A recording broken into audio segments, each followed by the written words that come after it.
Le monde brûle, littéralement.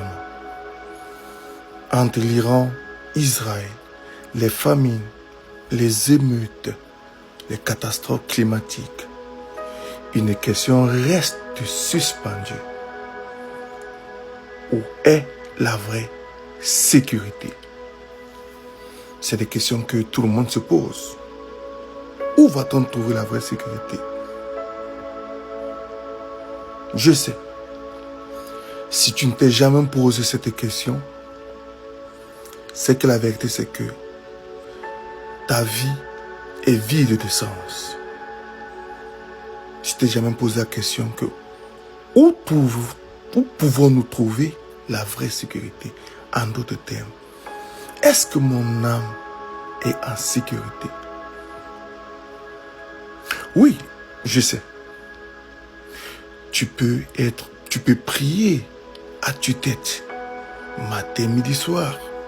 Je parle ici pour ceux qui semblent être plus religieux que la religion même. Prier matin, midi, soir. Donner, partager, t'impliquer. Mais si tu n'as pas reçu la vie que Dieu donne, tu es encore dans la mort. Lorsque je dis que tu es dans la mort, certains me diront, mais de quoi il parle? Ah, tu pensais être vivant. Ah, je comprends. Parce que tu parles. Parce que tu respires physiquement. Parce que tu vois. Parce que tu marches. Alors pour toi, tu te dis que tu es vivant. Mais je vais t'annoncer aujourd'hui quelque chose dont tu ignorais. Même si les évidences de la réalité semblent te faire croire que tu es vivant, la vérité c'est que tu es mort. Tu es mort et bel et bien mort. Et je vais te donner le texte qui nous rappelle l'évidence de notre mort lorsque nous venons sur cette terre. Je suis à Luc 9, 60. Il est écrit, laisse les morts enterrer leurs morts, mais toi, va annoncer le royaume de Dieu. Laisse les morts enterrer leurs morts. Dans ce texte, on voit ici, le texte semble dire qu'un mort peut aller ensevelir un autre mort. Mais dans le sens visuel de la chose, c'est pas praticable. Ça ne se comprend pas. Mais, il est possible, et c'est ça qui est la vérité, c'est que selon les textes bibliques, les morts ensevelissent chaque jour de mort. Lorsque nous voyons des deuils un peu par-ci, par-là, où des personnes s'attellent à accompagner la dépouille. Le texte dit que ce sont des morts qui semblent aller enterrer d'autres morts.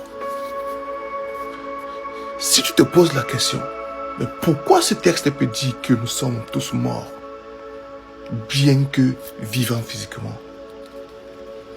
Je ne vais pas te faire un rappel, je prendrai un autre jour pour expliquer cela. Mais les Écritures nous disent clairement que, en la personne d'Adam, nous sommes tous morts. Nous sommes tous morts. Et pour ceux qui se disent non, rien à voir avec Adam, ça te regarde.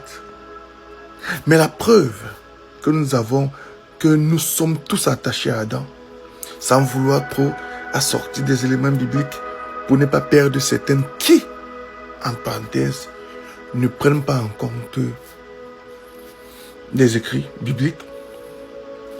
Tu n'as qu'à voir. Le sang de toute l'humanité est bel et bien rouge. C'est un petit indice physique que je puisse te donner qui nous identifie à la personne d'Adam en tant que mort. Donc, nous sommes bel et bien morts. C'est pour cela que aussi longtemps que tu sais cette terre, et que tu ne reviens pas à la vie, je peux t'assurer une chose. Lorsque la mort viendra te faucher,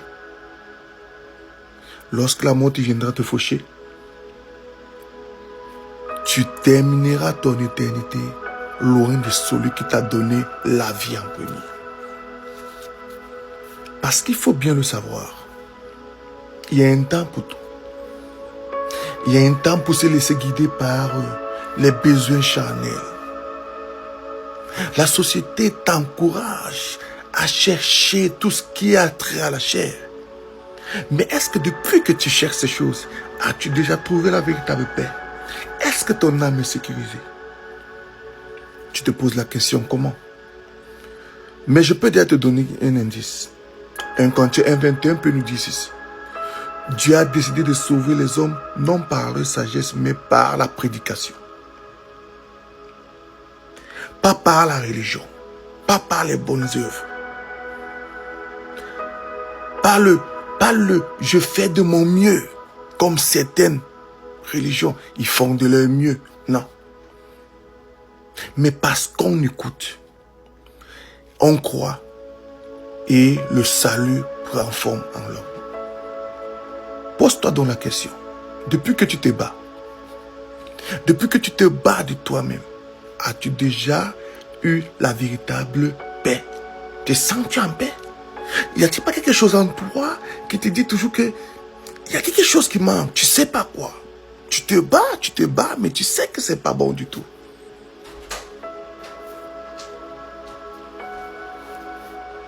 Pose-toi donc la question. Tu veux la véritable sécurité? Alors tu dois être né de Dieu par la foi. Pose-toi la bonne question. Tu veux la véritable sécurité? Tu dois être né de Dieu. Je te pose donc la question. Es-tu en règle avec Dieu? Parce que le problème que nous avons avec Dieu, c'est parce que nous sommes morts depuis Adam. Et c'est ça le véritable problème que Dieu a avec les hommes. C'est un rapport avec le péché. Tu as la paix? Ton âme est prête?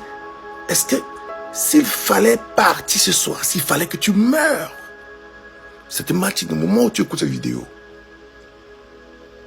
es-tu prêt? Dieu parle encore. Parce que tu as encore la possibilité d'écouter de tels messages qui puissent t'interpeller sur la nécessité de écouter la prédication par laquelle Dieu explique comment lui résoudre le problème de l'âme. 1 Corinthiens 1:21 le précise. Il y a une prédication par laquelle Dieu explique comment lui résoudre le problème de l'âme perdue à cause d'Adam. Dieu parle encore. Dieu parle encore. À tout moment, la mort va te happer. À tout moment, la mort va te prendre. Ce n'est ni tes richesses, ni tes enfants, ni ta femme, ni tes possessions, ni tes droits en rien. Dis-toi une chose. Pendant que nous parlons, que tu écoutes cet audio, les Écritures ont bien spécifié qu'il y a une prédication qu'on est censé exposer. Car la foi vient de ce qu'on entend. Es-tu prêt à te disposer à écouter cette prédication? Ou bien voudrais-tu rester toujours plongé dans cette incompréhension qui te malmène chaque jour, au point où tu te demandes comment faire? Aujourd'hui, la vérité est devant toi. Dispose-toi et laisse qu'on te prêche la parole par laquelle Dieu te montrera comment lui, il résout le problème de l'âme qui n'est pas en sécurité. Shalom à tous.